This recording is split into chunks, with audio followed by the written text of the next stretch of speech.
warahmatullahi wabarakatuh. Hai, bertemu lagi dengan saya Nabila Khairunisa Taqiyah dari SMP 2 Kudus, kelas 8F, absen 21. Di sini saya akan menjelaskan poin C tentang tumbuh dan berkembangnya semangat kebangsaan. Yuk kita pelajari. Di dalam poin C ini terdapat 4 subbab, yaitu 1. Latar belakang munculnya nasionalisme di Indonesia. 2. Organisasi pergerakan nasional di Indonesia. 3. Pergerakan nasional pada masa pendudukan Jepang. Dan 4. Perubahan masyarakat Indonesia pada masa penjajahan. 1. Latar belakang munculnya nasionalisme di Indonesia. Faktor internal yang melatar belakangi pergerakan nasional, misalnya perluasan pendidikan, kegagalan perjuangan di berbagai daerah, rasa senasib sepenanggung, dan berkembangnya berbagai organisasi etnik kedaerahan. Faktor eksternal yang melatar belakangi terjadinya pergerakan nasional, antara lain munculnya paham-paham baru di dunia, seperti pan-islamisme, nasionalisme, sosialisme, liberalisme, dan demokrasi.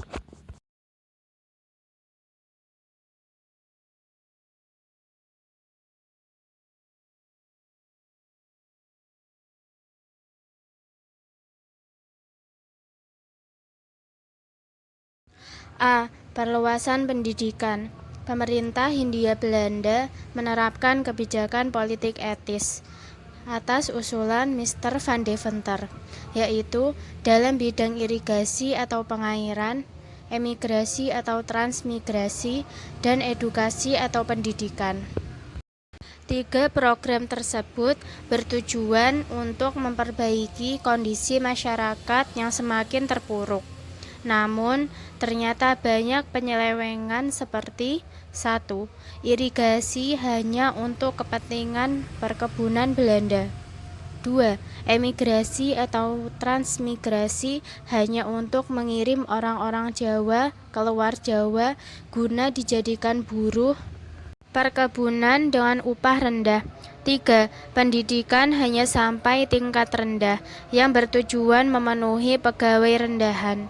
Pendidikan tinggi hanya untuk orang-orang Belanda dan sebagian anak pejabat. Segi positif yang paling dirasakan bangsa Indonesia adalah pendidikan. Semakin banyak orang Indonesia berpendidikan modern, yang kemudian mempelopori gerakan pendidikan, sosial, dan politik. Pengaruh pendidikan inilah yang melahirkan para tokoh pemimpin pergerakan nasional Indonesia.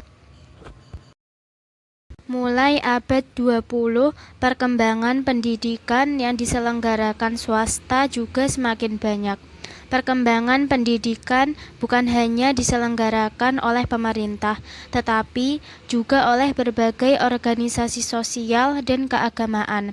Misionaris atau agama Katolik dan Zending atau agama Kristen Protestan mendirikan berbagai sekolah di pusat-pusat penyebaran agama Kristen.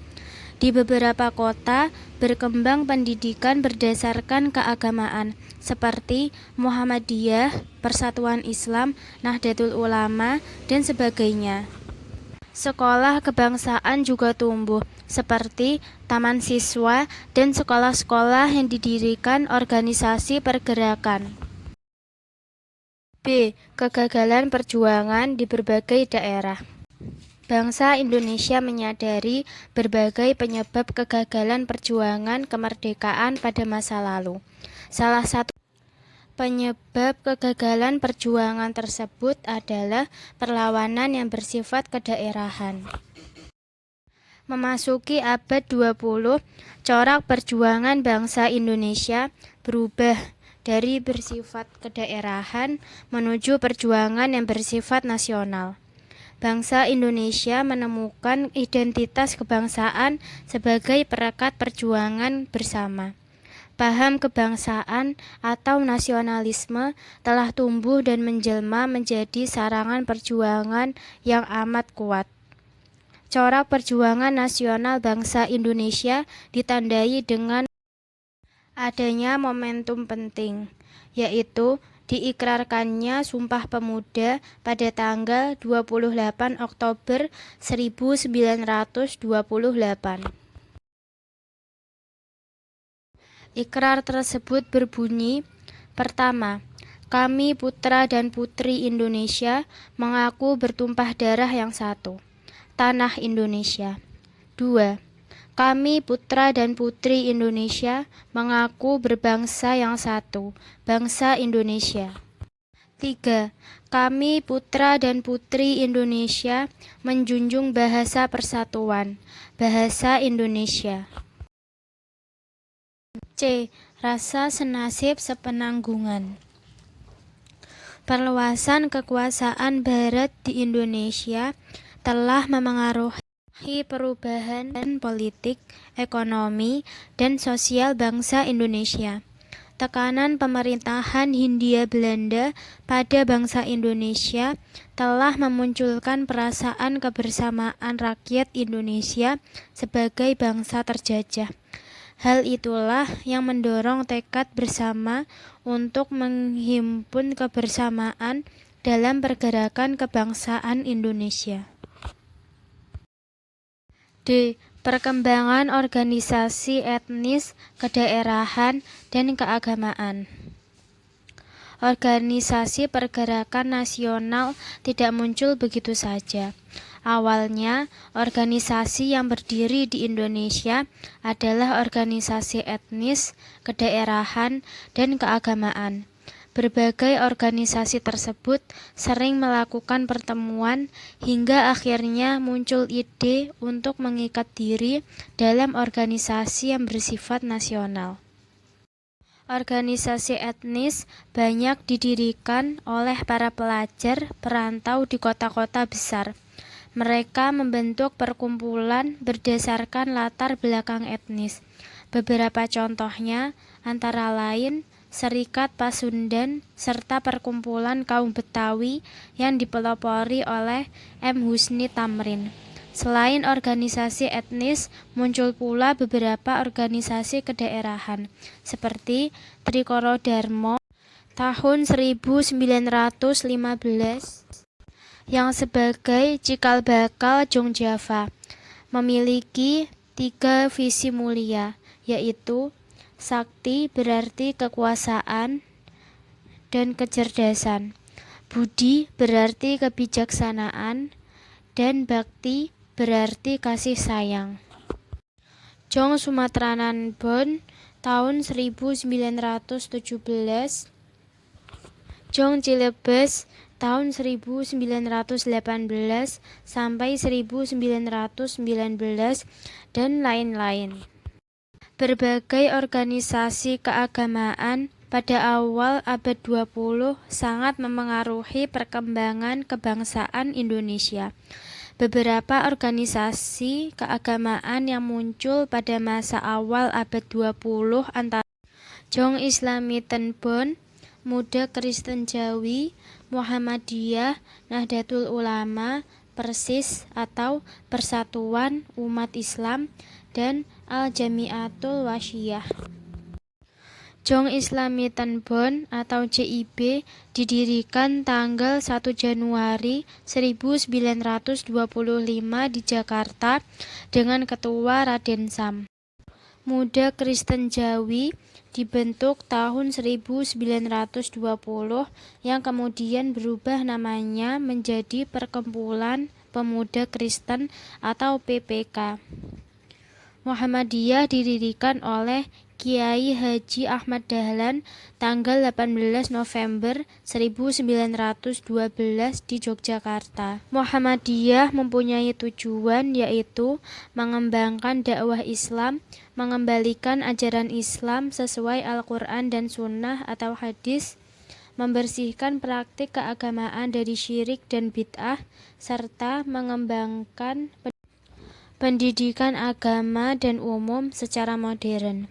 Nahdlatul Ulama atau NU didirikan oleh para kiai pada tanggal 31 Januari 1926 di Jawa Timur dengan pimpinan pertama yaitu Kiai Haji Muhammad Hasyim Asy'ari. Kaum wanita juga aktif berperan dalam berbagai organisasi, baik organisasi sosial maupun politik. Beberapa tokoh pejuang wanita zaman dahulu adalah R.A. Kartini, Dewi Sartika, dan Maria Walanda Maramis. Berkembangnya berbagai paham baru. Paham-paham baru seperti pan-islamisme, nasionalisme, liberalisme, sosialisme, dan demokrasi menjadi salah satu pendorong pergerakan nasional Indonesia. Paham-paham tersebut mengajarkan bagaimana langkah-langkah memperbaiki kondisi kehidupan Indonesia. Berbagai paham tersebut mengaruhi berbagai organisasi pergerakan nasional Indonesia. Berbagai peristiwa dan pengaruh dari luar negeri. 1. Kemenangan Jepang atas Rusia pada tahun 1905. Pada tahun 1904 sampai 1905 terjadi peperangan Jepang melawan Rusia.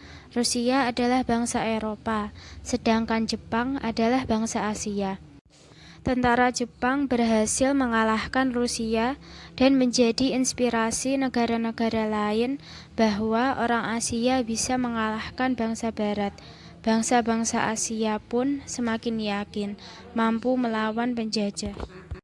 2. Berkembangnya nasionalisme di berbagai negara. Pada abad 20, negara-negara terjajah di Asia dan Afrika menunjukkan perjuangan pergerakan kebangsaan.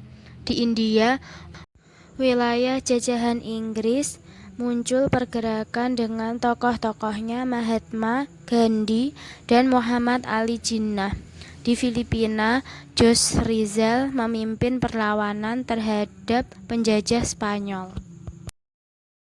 2. Organisasi Pergerakan Nasional Indonesia. Kebangkitan nasional yaitu masa lahirnya kesadaran bangsa Indonesia untuk berjuang bersama-sama dalam mengusir penjajah. Kebangkitan Nasional Indonesia pada tanggal 20 Mei 1908. Tanggal tersebut juga merupakan hari lahirnya Budi Utomo, yang merupakan organisasi modern pertama di Indonesia yang menjadi tonggak pergerakan nasional Indonesia. Budi Utomo berdiri di Jakarta pada tanggal 20 Mei 1908.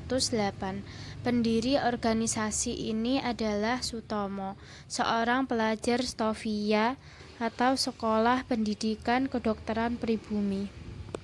Penggagas organisasi ini adalah Dr. Wahidin Sudirohusodo. Tujuan Budi Utomo yaitu ingin mencapai kemajuan dan meningkatkan derajat bangsa. Upaya-upaya yang dilakukan Budi Utomo. 1. Memajukan pengajaran sesuai dengan apa yang dicita-citakan oleh Dr. Wahidin. 2. Memajukan pertanian, peternakan, dan perdagangan. 3. Memajukan teknik dan juga industri. 4. Menghidupkan kembali kebudayaan sekitar. Syarikat Islam. Syarikat Islam atau SI didirikan di Solo pada tanggal 10 September 1911.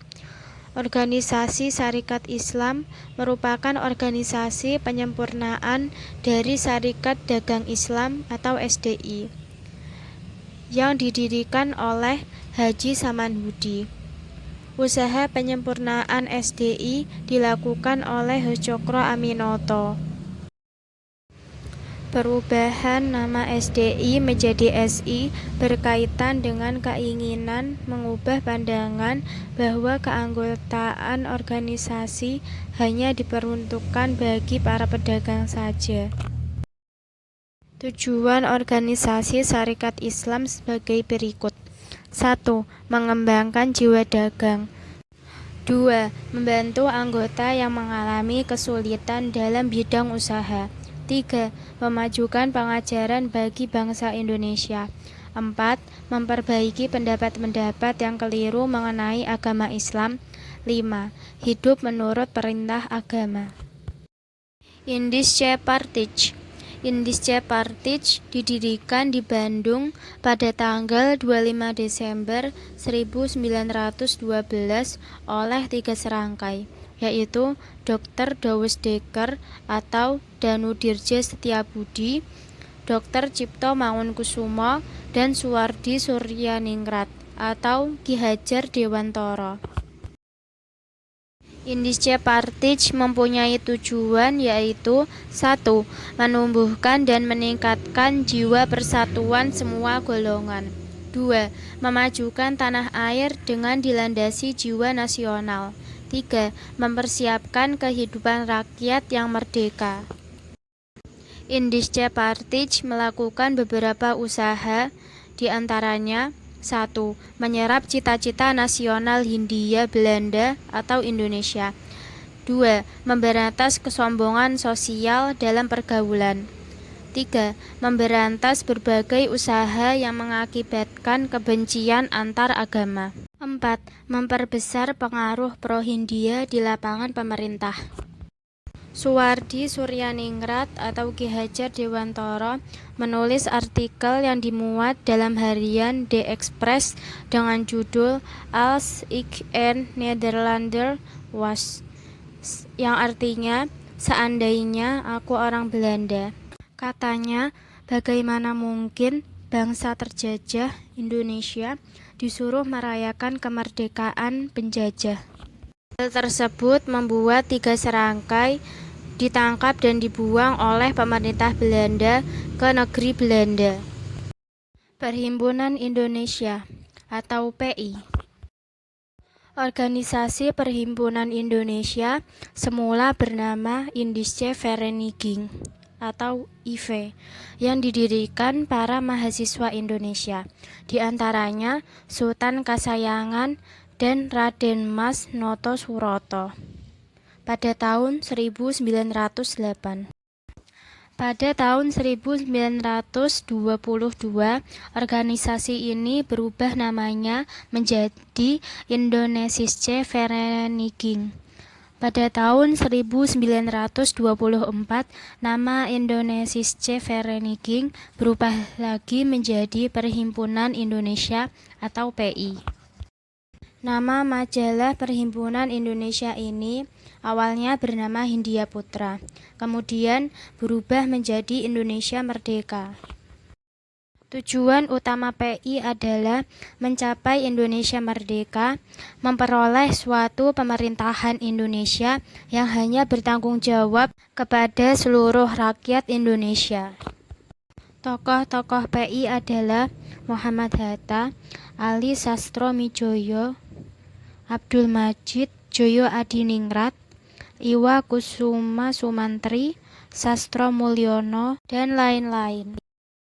Pada tahun 1925, PI secara tegas mengeluarkan manifesto arah perjuangan, yaitu 1. Indonesia bersatu, menyingkirkan perbedaan, dapat mematahkan kekuasaan penjajah. 2. Diperlukan aksi massa yang percaya pada kekuatan sendiri untuk mencapai Indonesia merdeka. 3. Melibatkan seluruh lapisan masyarakat merupakan syarat mutlak untuk perjuangan kemerdekaan. 4. Anasir yang berkuasa dan esensial dalam tiap-tiap masalah politik. 5. Penjajahan telah merusak dan demoralisasi jiwa dan fisik bangsa, sehingga normalisasi jiwa dan materi perlu dilakukan secara sungguh-sungguh. Gagasan Manifesto 1925 terrealisasi saat Sumpah Pemuda diikrarkan pada 28 Oktober 1928. Kongres Pemuda I dilaksanakan tanggal 30 April sampai 2 Mei 1926 di Jakarta, dihadiri berbagai organisasi pemuda. Kemudian dilanjutkan dalam Kongres Pemuda II tahun 1928. Panitia Kongres Pemuda II dibentuk tanggal 12 Agustus 1928 dengan ketuanya Sugondo Joyo Puspito. Beberapa tokoh panitia Kongres Pemuda II adalah Sugondo, PPPI, Djoko Marsaid, Jong Java, Mohyamin, Jong Sumatranan Bon, Amir Syarifuddin, Jong Bataksbon, dan lain-lain. Kongres Pemuda II diselenggarakan tanggal 27 sampai 28 Oktober 1928. Dihadiri oleh perwakilan organisasi-organisasi pemuda di seluruh Indonesia. Akhirnya tanggal 28 Oktober 1928 dibacakanlah keputusan hasil Kongres Pemuda II yang terkenal dengan sebutan Sumpah Pemuda. Keputusan penting Kongres Pemuda II. Ikrar Sumpah Pemuda tanggal 28 Oktober 1928 menetapkan lagu Indonesia Raya ciptaan W.R. Supratman sebagai lagu kebangsaan Indonesia, menetapkan bendera merah putih sebagai lambang negara Indonesia. Partai Nasional Indonesia atau PNI didirikan di Bandung pada 4 Juli 1927 oleh I.R. Soekarno. Tujuan PNI yaitu Indonesia merdeka dengan ideologi nasionalisme. Asas PNI bersandar pada 3 pokok perjuangan, yaitu 1. Self-help, yang bermakna memperbaiki keadaan dengan kekuatan sendiri. 2. Non-kooperasi, memiliki makna tidak bersedia bekerja sama dengan pemerintah kolonial dan hanya mengakui pemerintahan yang lahir dari rakyat sendiri. 3. Marhaenisme, yakni ajaran yang berkeinginan mengangkat rakyat yang melarat. Organisasi PNI dianggap mengancam pemerintah Belanda, sehingga para tokoh PNI ditangkap dan diadili tahun 1929.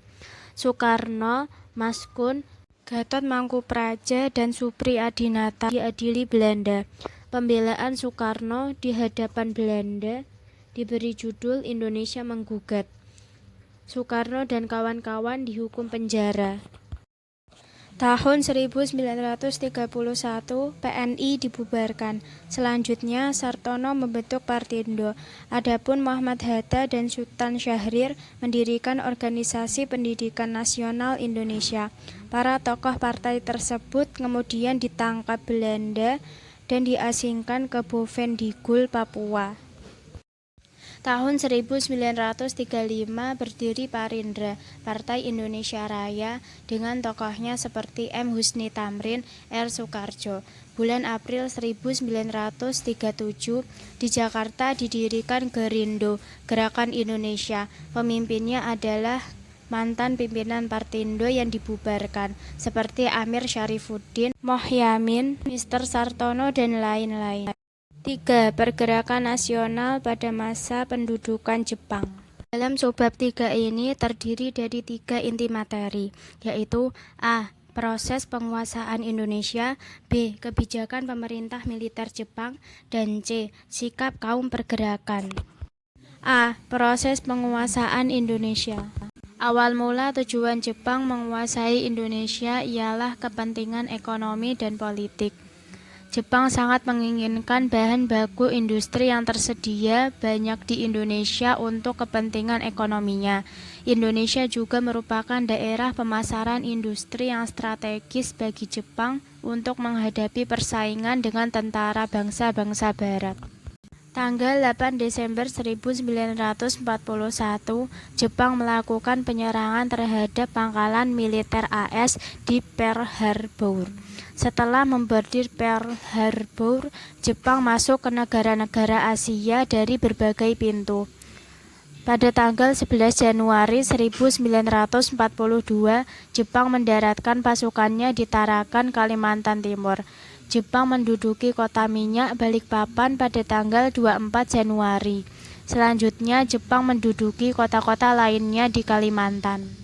Jepang berhasil menguasai Palembang pada tanggal 16 Februari 1942. Setelah menguasai Palembang, Jepang menyerang Pulau Jawa. Pulau Jawa merupakan pusat pemerintah Belanda. Pada tanggal 1 Maret 1942, Batavia atau Jakarta berhasil dikuasai Jepang. Setelah melakukan berbagai pertempuran, Belanda akhirnya menyerah tanpa syarat kepada Jepang. Pada tanggal 9 Maret 1942 di Kalijati, Subang, Jawa Barat. Surat perjanjian serah terima ditandatangani oleh Letnan Jenderal Terpoorten, Panglima Angkatan Perang Belanda, dan diserahkan kepada Letnan Jenderal Imamura, pemimpin pasukan Jepang. B. Kebijakan pemerintah militer Jepang. Jepang melakukan pembagian 3 daerah pemerintahan militer di Indonesia, yakni 1. Pemerintahan Angkatan Darat Tentara 27 untuk Sumatera dengan pusat di Bukit Tinggi. 2. Pemerintahan Angkatan Darat Tentara 16 untuk Jawa dan Madura dengan pusat di Jakarta. 3. Pemerintahan Angkatan Laut Armada Selatan 2 untuk daerah Sulawesi, Kalimantan, dan Maluku dengan pusat di Makassar. Jepang melakukan propaganda dengan semboyan 3A, yaitu Jepang Memimpin Asia, Jepang Pelindung Asia, Jepang Cahaya Asia, untuk menarik simpati rakyat Indonesia. Jepang juga menjanjikan kemudahan bagi bangsa Indonesia dalam melakukan ibadah, mengibarkan bendera merah putih yang berdampingan dengan bendera Jepang, menggunakan bahasa Indonesia, dan menyanyikan lagu kebangsaan Indonesia Raya bersama lagu kebangsaan Jepang Kimigayo. Jepang melakukan beberapa kebijakan terhadap negara jajahan Indonesia, yaitu 1. Membentuk organisasi-organisasi sosial. Organisasi-organisasi sosial yang dibentuk oleh Jepang diantaranya Gerakan 3A, Pusat Tenaga Rakyat, Jawa Hokokai, dan Masyumi. Gerakan 3A dipimpin oleh Mr. Syamsuddin dengan tujuan meraih simpatik penduduk dan tokoh masyarakat sekitar. Dalam perkembangannya, gerakan ini kurang berhasil, sehingga Jepang membentuk organisasi yang lebih menarik. Sebagai ganti Gerakan 3A, Jepang mendirikan Gerakan Pusat Tenaga Rakyat atau Putra pada tanggal 1 Maret 1943. Gerakan Putra dipimpin tokoh-tokoh nasional yang sering disebut 4 serangkai, yaitu Soekarno, Mohatta, K.H. Mas Mansur, dan Ki Hajar Dewantara. Gerakan Putra cukup diminati tokoh pergerakan Indonesia. Pemerintah Jepang kurang puas dalam kegiatan yang dilakukan oleh Gerakan Putra, karena para tokoh Putra memanfaatkan organisasi ini untuk melakukan konsolidasi dengan tokoh-tokoh perjuangan. Pada akhirnya, organisasi Putra dibubarkan oleh Jepang. Pada tahun 1944 dibentuk Jawa Hokokai atau Gerakan Kebangkitan Jawa. Gerakan ini berdiri di bawah pengawasan para pejabat Jepang. Tujuan pokoknya adalah menggalang dukungan untuk rela berkorban demi pemerintah Jepang. Pada tahun 1943, Jepang membubarkan Majelis Islam Al-A'la Indonesia dan menggantikannya dengan Masyumi, Majelis Syura Muslimin Indonesia. Masyumi dipimpin oleh K.H. Hashim Asyari dan K.H. Mas Mansur. 2. Pembentukan organisasi semi-militer. Jepang menyadari pentingnya mengarahkan rakyat Indonesia untuk membantu perang menghadapi sekutu. Oleh karena itu, Jepang membentuk berbagai organisasi semi militer seperti Sainendan, Fujinkai, Keibodan, Heiho, dan Pembela Tanah Air atau PETA. Organisasi Barisan Pemuda atau Saindan dibentuk pada 9 Maret 1943. Tujuannya adalah memberi bekal bela negara agar siap mempertahankan tanah airnya. Dalam kenyataannya, tujuan itu hanya untuk menarik minat rakyat Indonesia. Maksud sesungguhnya adalah untuk membantu menghadapi tentara sekutu. Fujinkai merupakan himpunan kaum wanita di atas 15 tahun untuk terikat dalam latihan semi militer. Keboidan merupakan barisan pembantu polisi untuk laki-laki berumur 20-25 tahun. Heiho yang didirikan tahun 1943 merupakan organisasi prajurit pembantu tentara Jepang. Pada saat itu, Jepang sudah mengalami kekalahan di beberapa front pertempuran. PETA yang didirikan 3 Oktober 1943 merupakan pasukan bersenjata yang memperoleh pendidikan militer secara khusus dari Jepang. Kelak para ex-PETA memiliki peranan besar dalam pertempuran melawan Jepang dan Belanda. 3. Pengerahan Romusa. Anggota-anggota Romusa dikerahkan oleh Jepang untuk membangun jalan, kubu pertahanan, rel kereta api, jembatan, dan sebagainya. Mereka terpaksa melakukan kerja Romusa karena takut kepada Jepang. Pada saat mereka bekerja sebagai Romusa, makanan yang mereka dapat tidak terjamin, kesehatan sangat minim, sementara pekerjaan sangat berat. Ribuan rakyat Indonesia meninggal akibat Romusa. Penjajahan yang sangat menyengsarakan adalah pemaksaan wanita-wanita untuk menjadi Jugun Lanfu. Jugun Lanfu adalah wanita yang dipaksa Jepang untuk menjadi wanita penghibur Jepang di berbagai pos medan pertempuran. Banyak gadis-gadis desa diambil paksa tentara Jepang untuk menjadi Jugun Lanfu. Sebagian mereka tidak kembali walaupun Perang Dunia II telah berakhir. 4. Eksploitasi kekayaan alam. Jepang tidak hanya menguras tenaga rakyat Indonesia, pengarukan kekayaan alam dan harta benda yang dimiliki bangsa Indonesia jauh lebih kejam daripada pengarukan yang dilakukan oleh Belanda. Usaha perkebunan dan industri harus mendukung untuk keperluan perang, seperti tanaman jarak untuk minyak pelumas. Rakyat wajib menyerahkan bahan pangan besar-besaran kepada Jepang. Jepang memanfaatkan Jawa Hokkaido dan instansi pemerintah lainnya. Keadaan itulah yang semakin menyengsarakan rakyat Indonesia. Pada masa panen, rakyat wajib melakukan setor padi sedemikian rupa sehingga mereka hanya membawa pulang padi sekitar 20% dari panen yang dilakukannya. Kondisi tersebut mengakibatkan musibah kelaparan dan penyakit busung lapar di Indonesia. C. Sikap kaum pergerakan. 1. Memanfaatkan organisasi bentukan Jepang. Kelompok ini sering disebut kolaborator karena mau bekerja sama dengan penjajah. Tokoh-tokohnya adalah para pemimpin putra seperti Soekarno, Mohatta, Ki Hajar Dewantoro, dan KH Mas Mansur. Mereka memanfaatkan putra sebagai sarana komunikasi dengan rakyat. Akhirnya, putra justru dijadikan para pemuda Indonesia sebagai ajang kampanye nasionalisme. Pemerintah Jepang menyadari hal tersebut, lalu membubarkan putra dan digantikan oleh barisan pelopor. Barisan pelopor yang dipimpin Soekarno itu pun selalu mengampanyekan perjuangan kemerdekaan.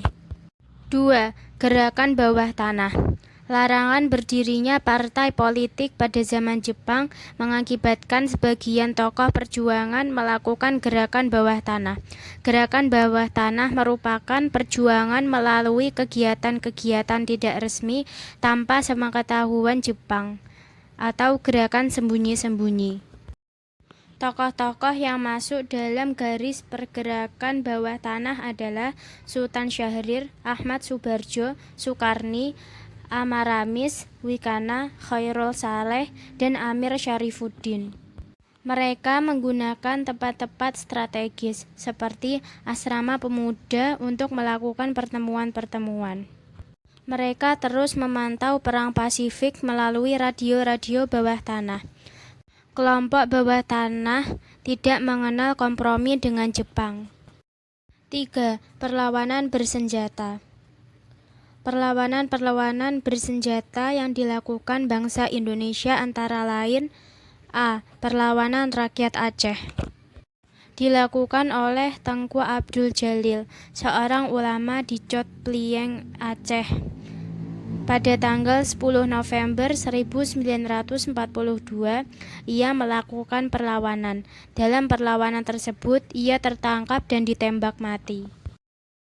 B. Perlawanan Singaparna, Jawa Barat, dipelopori oleh KH Zainal Mustafa yang menentang Seikerei, yaitu menghormati Kaisar Jepang. Pada tanggal 24 Februari 1944, meletus perlawanan terhadap tentara Jepang. Kiai Haji Zainal Mustafa dan beberapa pengikutnya ditangkap Jepang lalu dihukum mati.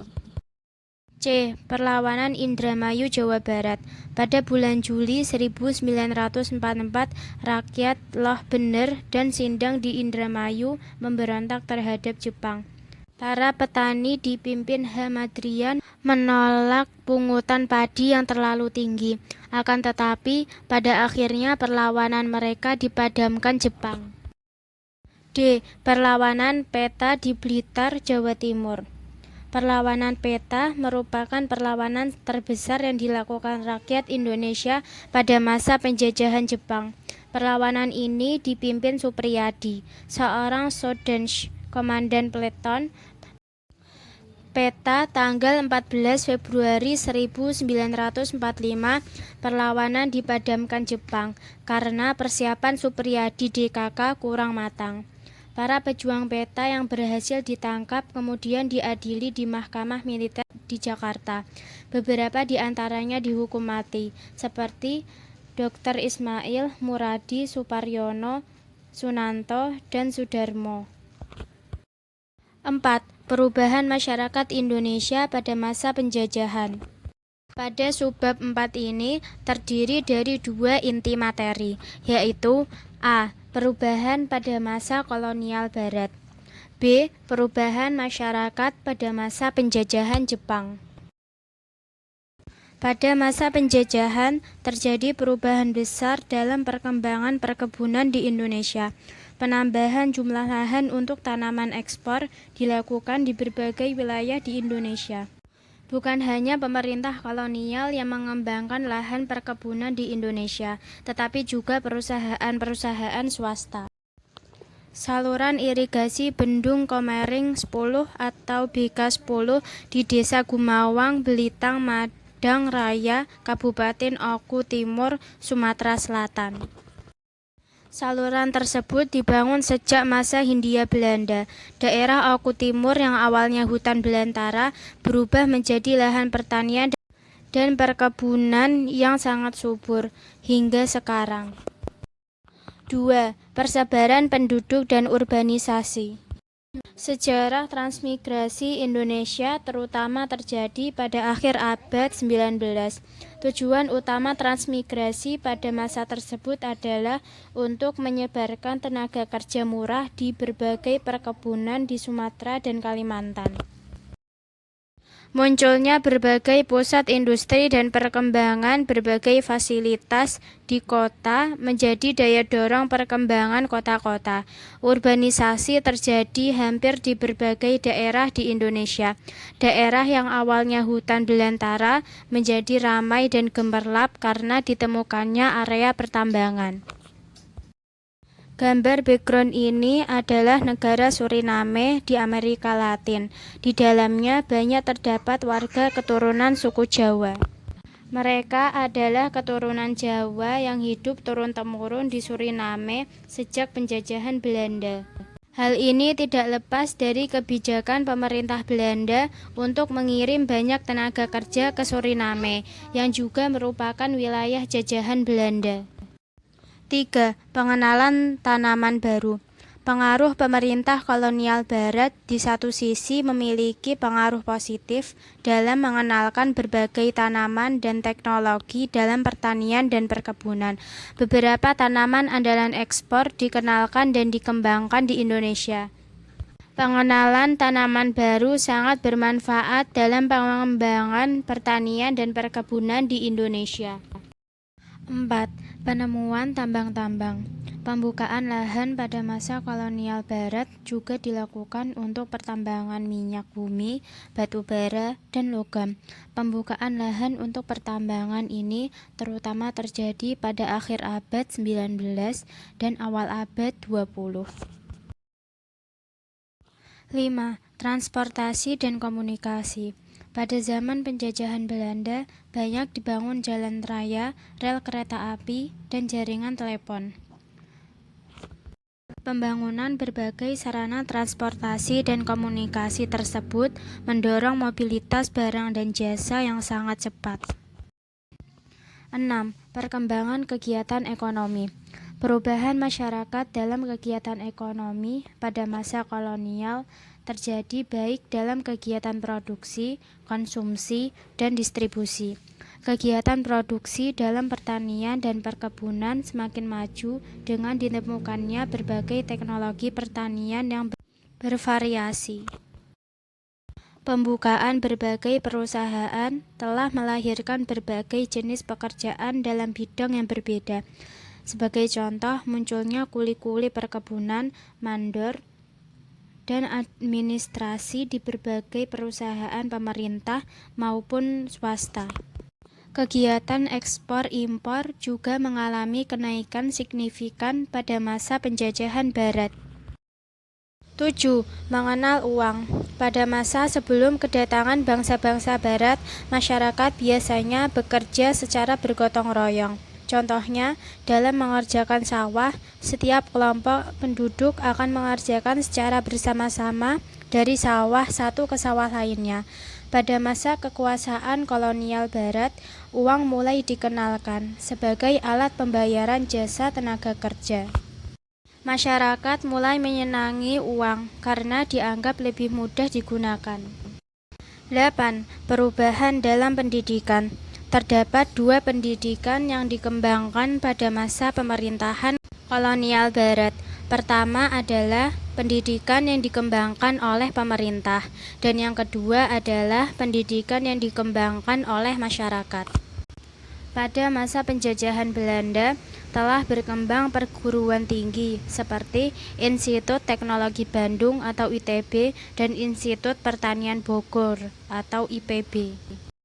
Pada masa pemerintahan kolonial Barat, terjadi diskriminasi pendidikan di Indonesia. Sekolah dibedakan menjadi dua golongan, yakni sekolah untuk bangsa Eropa dan sekolah untuk penduduk pribumi. Taman Siswa yang berdiri di Yogyakarta merupakan salah satu pelopor gerakan pendidikan modern di Indonesia. Sekolah-sekolah yang dipelopori berbagai organisasi pergerakan nasional tumbuh pesat pada awal abad 20. Pengaruh pendidikan modern berdampak pada perluasan lapangan kerja pada masyarakat Indonesia. Munculnya elit intelektual memunculkan jenis pekerjaan baru seperti guru, administrasi, pegawai pemerintah, dan sebagainya. 9. Perubahan dalam aspek politik. 10. Perubahan dalam aspek budaya. Berbagai perubahan budaya pada masa penjajahan Belanda adalah dalam seni bangunan, tarian, cara berpakaian, bahasa, dan teknologi. Masa penjajahan Belanda berpengaruh terhadap teknologi dan seni bangunan di Indonesia. Teknologi bangunan modern dikenalkan bangsa Barat di berbagai wilayah Indonesia. Contohnya, Benteng Vredenburg di Yogyakarta. Perubahan kesenian juga terjadi terutama di masyarakat perkotaan yang mulai mengenal tarian-tarian Barat. Kebiasaan dansa dan minum-minuman yang dikenalkan para pejabat Belanda berpengaruh pada perilaku sebagian masyarakat Indonesia. Pengaruh kolonial yang lain adalah penyebaran agama Kristen di Indonesia. Agama Kristen diprediksi sampai di Indonesia sejak zaman kuno melalui jalur pelayaran. Menurut Thomas Indicopleutes dalam bukunya Topographic Christiana, pada abad 6 sudah ada komunitas Kristiani di India Selatan, di pantai Malabar dan Sri Lanka. Dari Malabar itu, agama Kristen menyebar ke berbagai daerah. Pada tahun 650, agama Kristen sudah mulai berkembang di Kedah, di Semenanjung Malaya dan sekitarnya. Pada abad 9, Kedah berkembang menjadi pelabuhan dagang yang sangat ramai di jalur pelayaran yang menghubungkan India, Aceh, Barus, Nias, melalui Selat Sunda sampai Laut Jawa dan selanjutnya ke Tiongkok. Jalur inilah disebut sebagai jalur penyebaran agama Kristen dari India. Penyebaran agama Kristen lebih intensif seiring dengan datangnya bangsa-bangsa barat ke Indonesia pada abad 26. Orang-orang Portugis menyebarkan agama Kristen Katolik, selanjutnya disebut Katolik. Orang-orang Belanda membawa agama Kristen Protestan, selanjutnya disebut Kristen. Penyebar agama Katolik di Indonesia adalah pastor, seperti Franciscus Xaverius dari Ordo Serikat Yesus. Pastor ini aktif mengunjungi desa-desa di sepanjang pantai Lei Timur, Kepulauan Lease, Pulau Ternate, Halmahera Utara, dan Kepulauan Morotai. Kemudian dilanjutkan pastor-pastor lain di Nusa Tenggara Timur, seperti Flores, Solor, Timor. Agama Kristen Protestan berkembang di Kepulauan Maluku, terutama setelah VOC menguasai Ambon, yang dipelopori Zending. Kosakata pengaruh Belanda seperti knalpot, kabinet, kanker, dan lain-lain. B. Perubahan masyarakat pada masa penjajahan Jepang. 1. Perubahan dalam aspek geografi. Adanya eksploitasi kekayaan alam menjadi ciri penting pada masa kependudukan Jepang. Misi untuk memenangkan Perang Dunia II mendorong Jepang menjadikan Indonesia sebagai salah satu basisnya menghadapi tentara sekutu. Jepang menggerakkan tanaman rakyat yang mendukung Jepang dalam PD2. Tanaman jarak dikembangkan sebagai bahan produksi minyak yang dibutuhkan sebagai mesin perang. Banyak rakyat Indonesia yang ikut dalam Romusa ataupun membantu pasukan Jepang di beberapa negara Asia Tenggara untuk membantu perang Jepang. Sebagian dari mereka tidak kembali atau tidak diketahui nasibnya. Menurut catatan sejarah, jumlah tenaga kerja yang dikirim ke luar Jawa, bahkan ke luar negeri seperti Burma, Malaya, Vietnam, dan Thailand mencapai 300.000 orang. 2. Perubahan dalam aspek ekonomi. Sistem ekonomi perang Jepang membawa kemunduran dalam bidang perekonomian di Indonesia.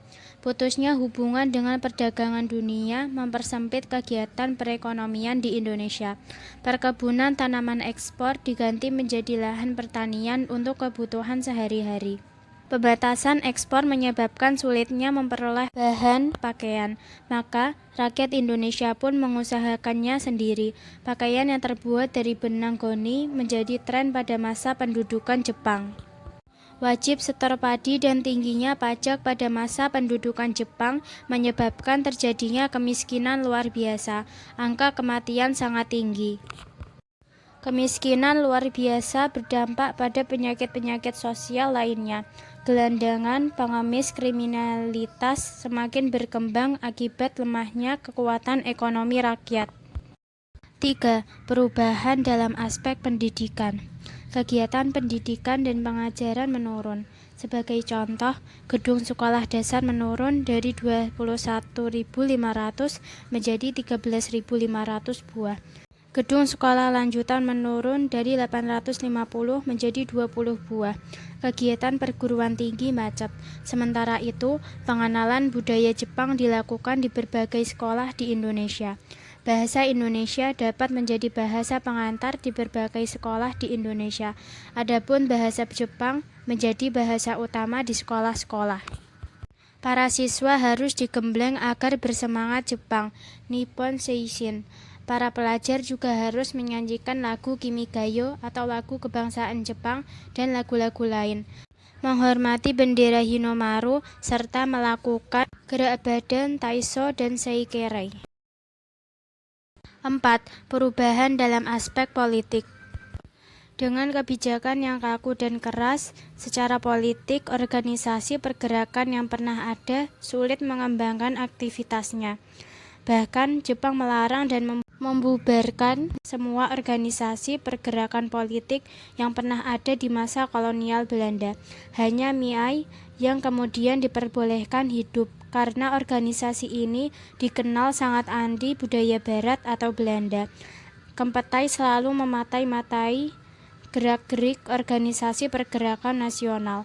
Akibatnya, muncul gerakan-gerakan bawah tanah. Terdapat dua kelompok tanggapan para tokoh pergerakan. Kelompok pertama adalah kelompok yang masih mau bekerja sama dengan Jepang, tetapi tetap menggelorakan pergerakan nasional. Para tokoh ini adalah mereka yang muncul dalam berbagai organisasi bentukan Jepang. Adapun kelompok kedua adalah mereka yang tidak mau bekerja sama dengan pemerintah Jepang dan melakukan gerakan bawah tanah.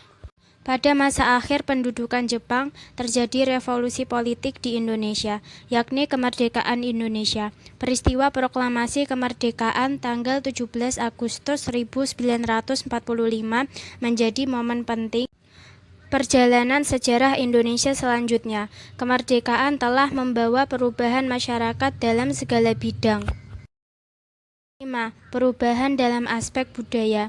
Jepang berusaha menjepangkan Indonesia. Ajaran Shintoisme diajarkan pada masyarakat Indonesia. Kebiasaan menghormat matahari dan menyanyikan lagu Kimigayo merupakan salah satu pengaruh pada masa pendudukan Jepang. Hal tersebut menimbulkan perlawanan di berbagai daerah karena penolakan terhadap kebiasaan menghormat matahari. Perkembangan bahasa Indonesia pada masa pendudukan Jepang mengalami kemajuan. Pada tanggal 20 Oktober 1943, atas desakan dari beberapa tokoh Indonesia, didirikanlah Komisi atau Penyempurnaan Bahasa Indonesia. Tugasnya adalah menentukan istilah-istilah modern dan menyusun suatu tata bahasa normatif serta menentukan kata-kata yang umum bagi bahasa Indonesia. Sekian dari saya.